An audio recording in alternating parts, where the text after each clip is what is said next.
പാർലമെന്റിന്റെ വർഷകാല സമ്മേളനം ആരംഭിക്കാൻ പോവുകയാണ്. പണ്ടത്തെ പോലെയല്ല. ബി.ജെ.പി. സഖ്യം സീറ്റുകൾ വർദ്ധിപ്പിച്ചുകൊണ്ടേയിരിക്കുകയാണ് ഇപ്പോൾ പാർലമെന്റിൽ. തൃണമൂൽ കോൺഗ്രസിനെയും ശിവസേനയെയും വിലക്ക് വാങ്ങിയ ബി.ജെ.പി. വലിയ പ്രതീക്ഷയിലാണ് ഇപ്പോൾ പല കാര്യത്തിലും. ബി.ജെ.പി. ഇപ്പോൾ ലക്ഷ്യമിടുന്നത് ചില നിയമങ്ങൾ കൊണ്ടുവരുന്നതിനാണ്. ഇതുവരെ കഴിയാതിരുന്ന നിർണായക ബില്ലുകൾ പാസാക്കിയെടുക്കാനുള്ള ഒരു നീക്കമാണ് അതിലൂടെ കേന്ദ്രം നടത്തി വരുന്നത്. അതിനായി ഭരണഘടനാ ഭേദഗതികൾ പാസാക്കുന്നതിനാവശ്യമായ 2/3 ഭൂരിപക്ഷം ഇരു സഭകളിലും ഉറപ്പാക്കാനുള്ളൊരു തീവ്ര ശ്രമത്തിലായിരുന്നു ഇതുവരെ മോദി സർക്കാർ. കഴിഞ്ഞ ഏപ്രിൽ മാസത്തിൽ മണ്ഡല പുനർനിർണയ ബില്ല് പാസാക്കാൻ വേണ്ടി വളരെയധികം കഷ്ടപ്പെട്ടതാണ്. പക്ഷേ കഴിയാതെ പോയത് വലിയ നാണക്കേടുണ്ടാക്കി. അത് വലിയ തിരിച്ചടിയാണ് സർക്കാരിന് നൽകിയത്. ആ പരാജയത്തിൽ നിന്നും പാഠം ഉൾക്കൊണ്ടുകൊണ്ട് ഇത്തവണ അതിനാവശ്യമായ ഒരു അംഗബലം ഉറപ്പിക്കാനാണ് ഭരണപക്ഷം സർവ്വസന്നാഹങ്ങളും ഉപയോഗിച്ച് കുറച്ചു നാളുകളായി രംഗത്തിറങ്ങിയത്. കഴിഞ്ഞ സമ്മേളനം നടക്കുമ്പോൾ ഉള്ളതിനേക്കാളും അവർ പലതും നേടിക്കഴിഞ്ഞിട്ടുണ്ട് എന്നുള്ളത് സത്യമാണ്.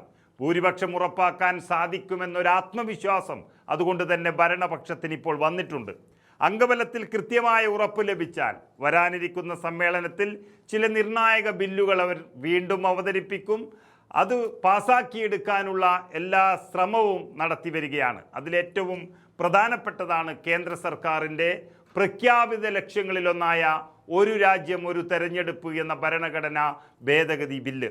കഴിഞ്ഞ വർഷത്തെ ശീതകാല സമ്മേളനത്തിലാണ് ഈ ബില്ല് ലോകസഭയിൽ അവതരിപ്പിച്ചത്.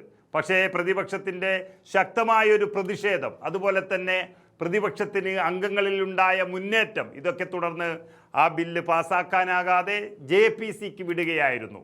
ആ വർഷകാല സമ്മേളനത്തിൻ്റെ അവസാന ആഴ്ചയിലെ ആദ്യ ദിവസമായ ഈ ആഗസ്റ്റ് 10 വരെ ആ JPC അല്ലെങ്കിൽ ജോയിൻറ്റ് പാർലമെൻറ്റ് കമ്മിറ്റിക്ക് അതിൻ്റെ കാലാവധി നിലവിൽ നീട്ടിക്കൊടുത്തിട്ടുണ്ട്.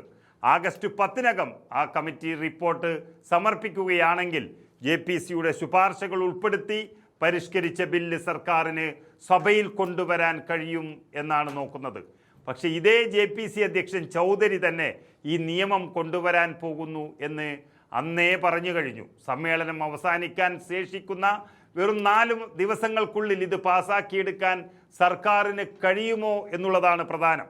നിലവിൽ വിവിധ സംസ്ഥാനങ്ങൾ സന്ദർശിച്ചും ജനപ്രതിനിധികളും സന്നദ്ധ സംഘടനകളും ഒക്കെ ഉള്ളവരിൽ നിന്ന് അഭിപ്രായങ്ങളെല്ലാം ശേഖരിച്ചും JPC നടപടികളുമായി മുന്നോട്ട് പോയിക്കൊണ്ടിരിക്കുകയാണ്.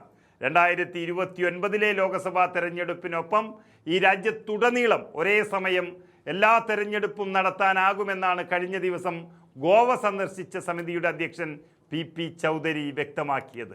എന്നാൽ നിലവിലെ ബില്ല് പ്രകാരം 29 അടുത്ത ലോക്സഭ രൂപീകരിച്ച ശേഷം ആദ്യ സമ്മേളനത്തിൽ ഒരു രാജ്യം ഒരു തെരഞ്ഞെടുപ്പ് എന്നത് ഭരണഘടനാ ഭേദഗതി ബില്ലായതിനാൽ പാർലമെന്റിന്റെ ഇരുസഭകളിലും ഹാജരായി വോട്ട് ചെയ്യുന്ന അംഗങ്ങളുടെ മുന്നിൽ 2/3 ഭൂരിപക്ഷം ഇതിന് ആവശ്യമാണ് എന്നിരിക്കെ ലോക്സഭയിൽ നിലവിൽ NDAക്ക് ഭൂരിപക്ഷമുണ്ടെങ്കിലും 2/3 ഭൂരിപക്ഷത്തിന് ആവശ്യമായ 360 സീറ്റുകൾ അവർക്കില്ല എന്നുള്ളതാണ് യാഥാർത്ഥ്യം.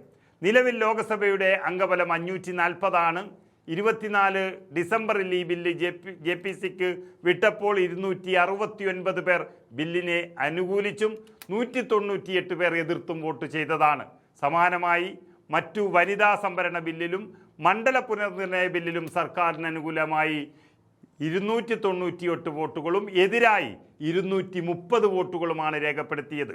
കഴിഞ്ഞ സമ്മേളനത്തിന് ശേഷം ഭരണപക്ഷത്തിൻ്റെ നില ഇപ്പോൾ മെച്ചപ്പെട്ടിട്ടുണ്ട്.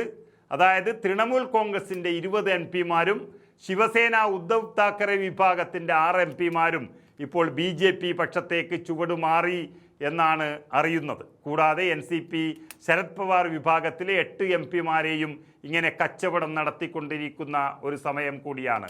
അവരുടെ MP സുപ്രിയ സുലെ നൽകിയ സൂചനകളും ഇതുതന്നെയാണ്.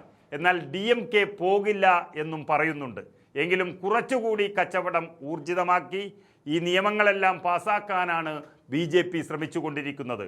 പ്രതിപക്ഷം ജാഗ്രത പാലിച്ചാൽ നല്ലത്.